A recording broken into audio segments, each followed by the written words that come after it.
Et yo, c'est DJ Gel, vous êtes bien sur Boom Media. Yeah!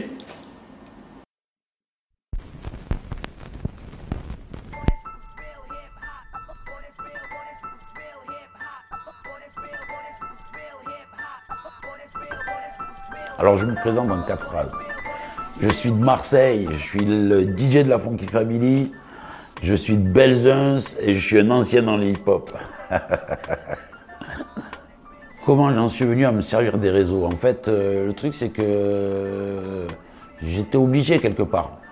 J'ai posté il n'y a pas longtemps un flyer, je faisais des flyers au stylo, maintenant on les distribue en un clic sur internet et donc il fallait que je promotionne et que je me promotionne à travers les réseaux. Il fallait que j'apprenne à m'en servir, sinon j'étais derrière, quoi, à la ramasse. Comment j'en suis venu aux interviews? En fait, j'ai toujours aimé un peu me rapprocher des artistes et tout. Moi-même étant artiste, ça m'intéresse en fait. Il y a des anecdotes, des façons de travailler, des choses comme ça qui m'intéressent chez les artistes. Et le Tarpe Bien m'a donné la possibilité de le faire. Déjà une première fois avec Troisième Œil, cette fois-ci dans STB avec Ayam et ensuite Relo.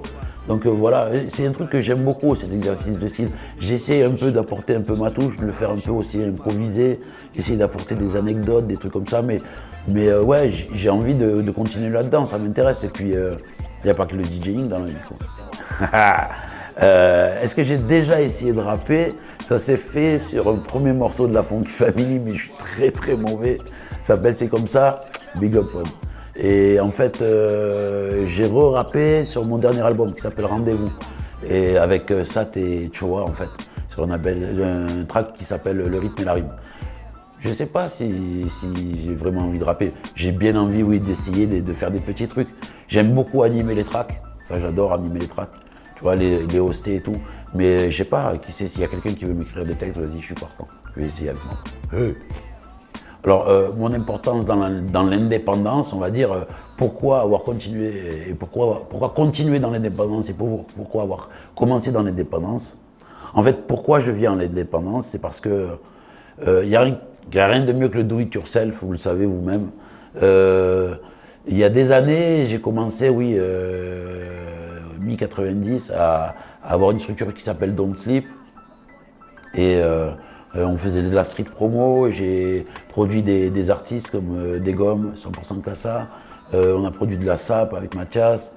On a produit beaucoup de choses, des compiles, des mixtapes. C'est vrai que c'était une époque super cool, l'autoprod, j'aime beaucoup ça. Aujourd'hui, je reviens avec Tiki Tiki, Scratch et Rendez-vous. Et j'ai envie de me remettre à l'autoprod, c'est hyper important. Important et de toute façon vital, parce que j'ai vécu aussi des maisons de disques, et une maison de disques, ça ne te suit pas toute ta vie. Donc tu dois le faire toi-même, fais-le.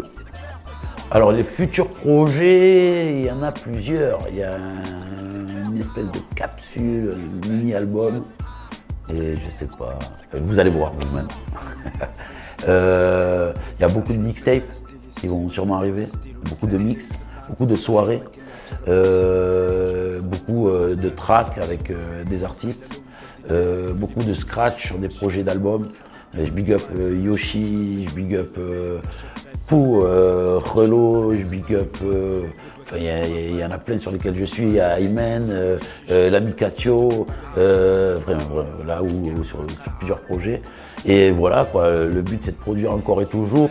On va essayer de se mettre plus à la prod, au beatmaking de plus en plus. Big up Fabio, mon acolyte, et voilà, de faire des choses, aller venir ici, faire des trucs, aller là-bas, faire des trucs, se mélanger pour faire avancer la ville encore plus qu'avant, quoi. On peut, il y a des choses à faire. Alors, si tu es un DJ que tu veux des conseils, viens à l'Académix, t'es le bienvenu. Mais si tu veux un conseil sur le setup, c'est déjà 2 MK2, 2 platines, vinyle MK2. Sincèrement, on fait rarement mieux. Et une platine, une table de mixage, un mélangeur, 2 pistes. Il peut y avoir, alors je dis 3 marques, Rain, Pioneer ou Vestax ou Newmark, par exemple. Et avec ça, tu te connectes à un laptop, un ordinateur et un logiciel qui s'appelle Serato.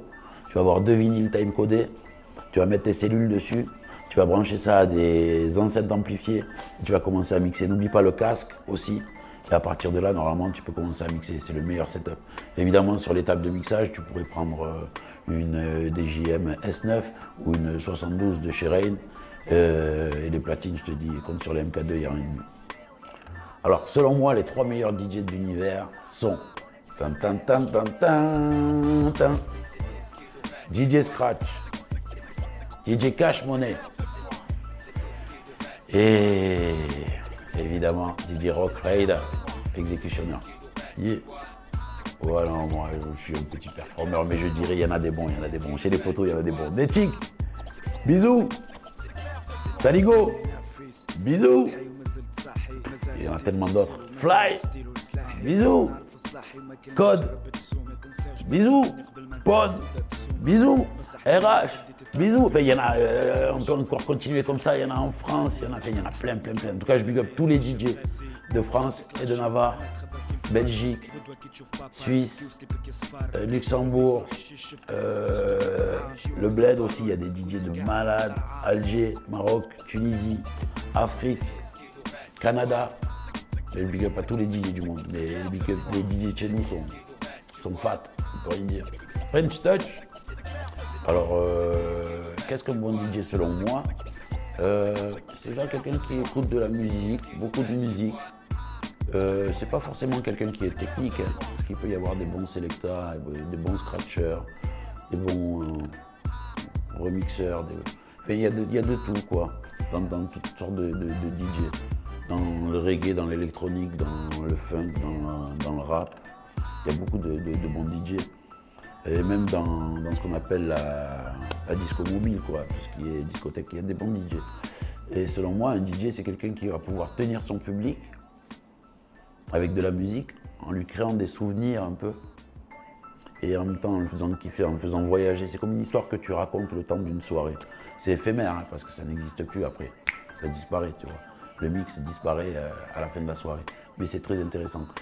C'est bizarre parce que justement, en fait, pourquoi ça devient moins récent les scratchs et le métier de DJ dans le hip-hop? Parce que c'est quelque chose qui est très personnel à la culture hip-hop. C'est comme les pas techniques dans le breakdance et tout. C'est très personnel aux gens du breakdance. C'est comme les effets dans le graffiti. Ça va parler vraiment à un public averti. Et le scratch, évidemment que c'est bien pour les gens qui sont de la culture, mais pour les gens qui ne le connaissent pas, c'est tchic tchic tchic. Tellement, c'est dommage, mais c'est réduit à ça.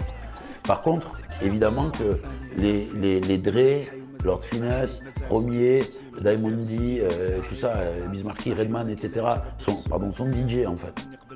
Et sont devenus aussi beatmakers parce qu'ils étaient DJ et que le public dans les clubs en fait, ils avaient une vision là-dessus, quoi. Ils pouvaient voir comment ça fonctionnait. Aujourd'hui ça l'est moins, mais on peut le revoir dans la musique électronique. Les gens qui produisent la musique électronique jouent leur track en soirée. Donc tu vois, ça a un peu été reporté à autre chose, quoi. Mais l'idée de toute façon est là et puis peut-être que ça reviendra. Si ma fille veut devenir DJ un jour, le seul conseil que je peux lui donner, c'est fais-toi plaisir, mais surtout travaille beaucoup. Travaille beaucoup parce que on peut pas être au milieu, quoi. Et on peut pas être à la fin. Il faut être parmi les premiers. C'est le plus important.